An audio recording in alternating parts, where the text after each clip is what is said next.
They say you can't teach an old dog new tricks, but you're not a dog, and this isn't a trick. This is your next chapter, and you're finally the one holding the pen. I've been living abroad for 7 years, not to find myself, but to stop living a life of quiet stress and manufactured smiles. I wasn't chasing coconuts or pretending to be an influencer. I was trying to feel something real again. I've lived in Japan, Mexico, the Philippines, and now Thailand. Made mistakes, been ripped off, hustled, and sunburned. I've rebuilt, and I've learned how to stop waking up to the sound of my own relentless thoughts. In the book Die with Zero by Bill Perkins, the point isn't to die rich, it's to live a life full of intention. Before we go any further, make sure you download the Moving to Thailand checklist. You don't need an email, you just hit the download button. I've got a special page set up. It'll give you everything you need. Well, maybe not everything, but it'll give you some helpful, informative tips to make your transition or make your vacation, your holiday, your trial that much smoother. Download it at the link. Moving abroad after 50, it's not a change of address. It's more like yanking out the wiring of your personality with a butter knife. My first week abroad, I sat in a cafe trying to order. No clue what I was doing. I pointed at the photo, the server smiled, and I couldn't tell if it was kindness or just quiet judgment. I almost walked out. That moment, that was day one for the new me. Your old habits gone, your status useless. Even your name starts sounding different when nobody knows your history. That silence, that's grief. Not just for the life you left, but for the version of you who played it safe for too long. You don't find yourself abroad. It's more like you duct tape yourself together with awkward mornings, mispronounced coffee orders, and overpriced smoothies. It starts small. You choose walking over doom scrolling, eating alone without feeling weird about it, and speaking a few local words badly but still trying. Morning walks instead of morning meetings, pull laps instead of panic attacks, progress, not perfection. You can still feel stuck in paradise.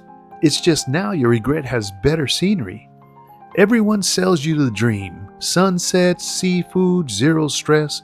But after the honeymoon phase, reality checks back in with you. You unpack your suitcase and your old habits crawl out like uninvited guests. Still clenching your jaw, still refreshing your phone like it owes you closure, still trying to feng shui your way out of restlessness with a better view and stronger Wi-Fi. Want to rebuild your life? Start with a routine that doesn't suck. For me, reinvention looked like this: walk, swim, gym, write, repeat. I said yes to small invites for lunch and a drink, kept my world small so my brain could breathe. Because here's the truth, not waking up to sadness and regret, that takes work, that takes rhythm, that takes building a new life one calm morning at a time. The mall cafe workspace, great for light work, even better for meeting fellow expat midlife plot twisters. You'll see the whole crew there, wannabe crypto bros squinting at charts, the high-so Thai girls and designer joggers sipping in self-care like it's a fashion shoot, and the Eastern European slow travel expat, giving everyone the once-over like he owns the place. And let's not forget, last but not least, the wide-eyed first-timer who's just thrilled their iced coffee came with a flower on top.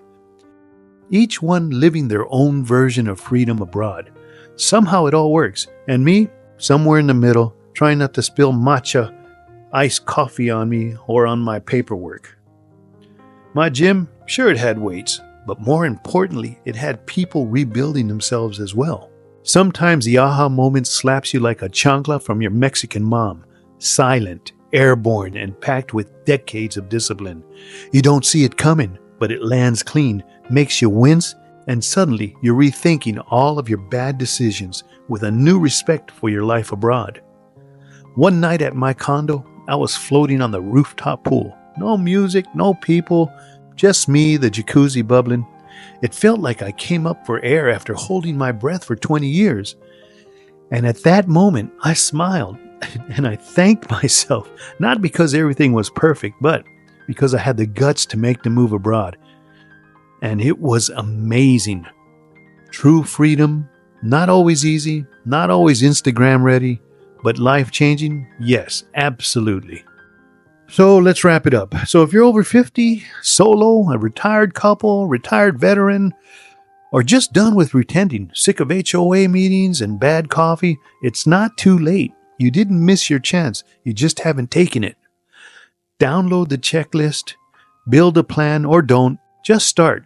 Because freedom doesn't shout, but once you hear it, it rings in your head like tinnitus, soft, constant, and impossible to ignore.